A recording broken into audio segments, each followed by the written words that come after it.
Dan saudara, jenazah pengacara korban penembakan oleh orang tidak dikenal dimakamkan hari ini. Keluarga berharap pelaku bisa segera ditangkap.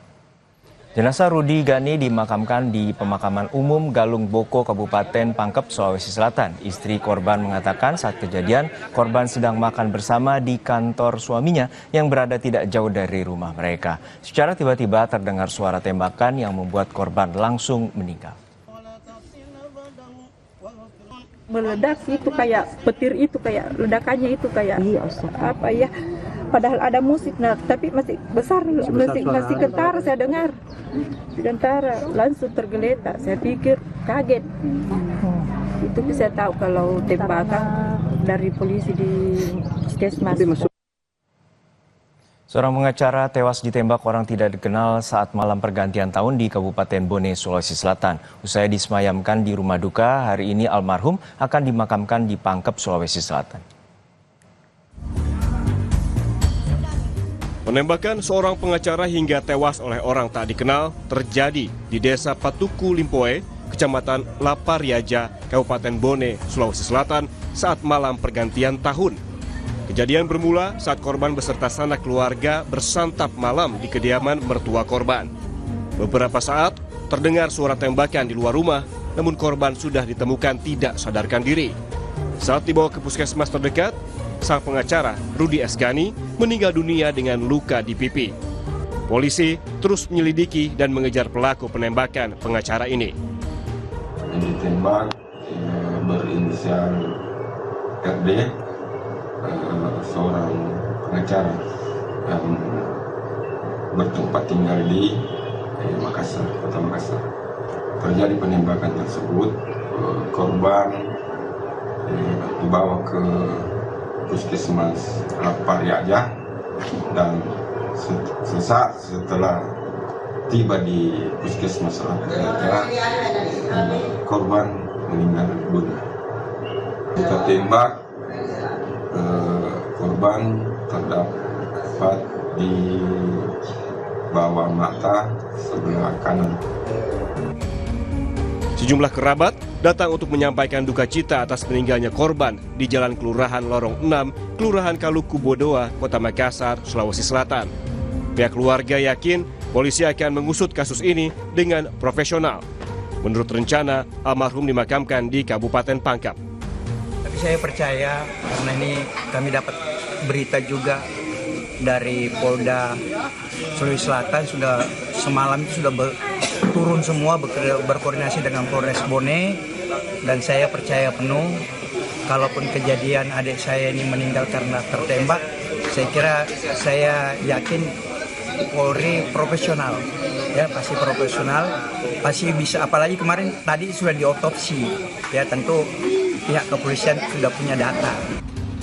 Usai disemayamkan di rumah duka di Kota Makassar, jenazah pengacara korban penembakan orang tidak dikenal di Kabupaten Bone bakal dikebumikan di Galung Boko, Kaba, Kabupaten Pangkep, Sulawesi Selatan.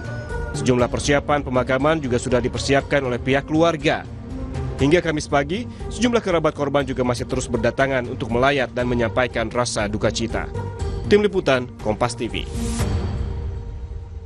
Informasi terkini langsung kita terhubung dengan jurnalis Kompas TV, Wafik Azizah di Makassar, Sulawesi Selatan. Wafik, untuk saat ini upaya apa saja yang dilakukan pihak kepolisian untuk mengejar para pelaku dan apakah sudah memeriksa para saksi?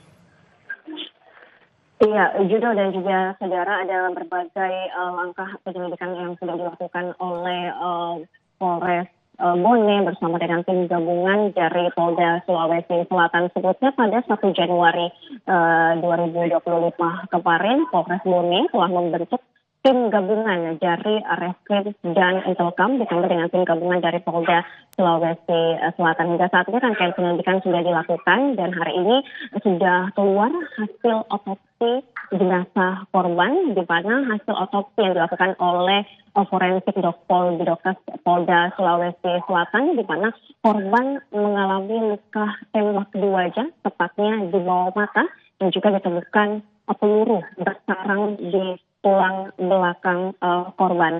Hingga saat ini dari Polda Sulawesi Selatan juga mengungkapkan bahwa peluru yang ditemukan yang bersarang di tulang leher korban ini adalah peluru senapan angin, bukan senjata api.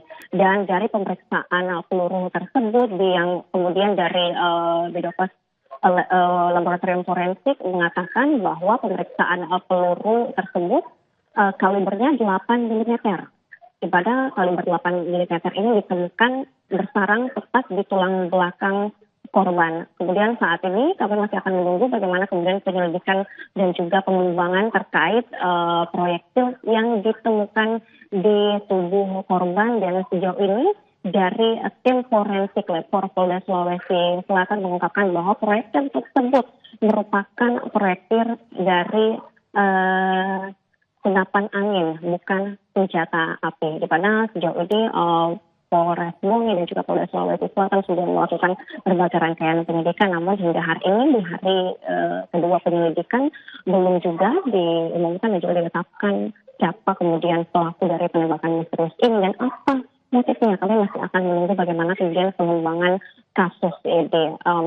Tadi pada pukul 10 waktu Indonesia Tengah, jenazah korban sudah dimakamkan di pemakaman umum Galung Boko, Kabupaten Pangkep, Sulawesi Selatan. Dari keluarga korban juga sebelumnya sudah menjelaskan bahwa dari keluarga yang kemudian diperiksa sebagai saksi di Polres Bone juga mengungkapkan bahwa saat peristiwa penembakan terjadi, seluruh anggota keluarga yang ada di lokasi penembakan tidak melihat sama sekali pelaku saat melakukan penembakan kepada korban. Namun yang pasti keluarga korban juga mengungkapkan kepada pihak kepolisian bahwa saat penembakan ini terjadi sempat ada mobil minibus yang berhenti di depan rumah korban.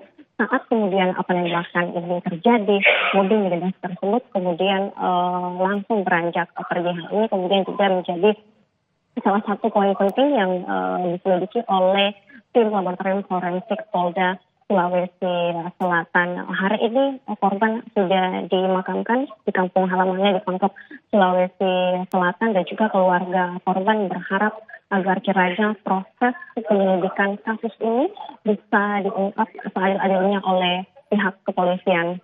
Juno. Baik, terima kasih atas informasi Anda, rekan Wafik Aziza dari Makassar, Sulawesi Selatan. Sesaat lagi saudara, sidang etik terhadap 2 atau 3 polisi terduga pelanggar terkait kasus pemerasan penonton DWP digelar hari ini. Sidang ini akan berlangsung secara simultan hingga seluruh terduga pelanggar diperiksa.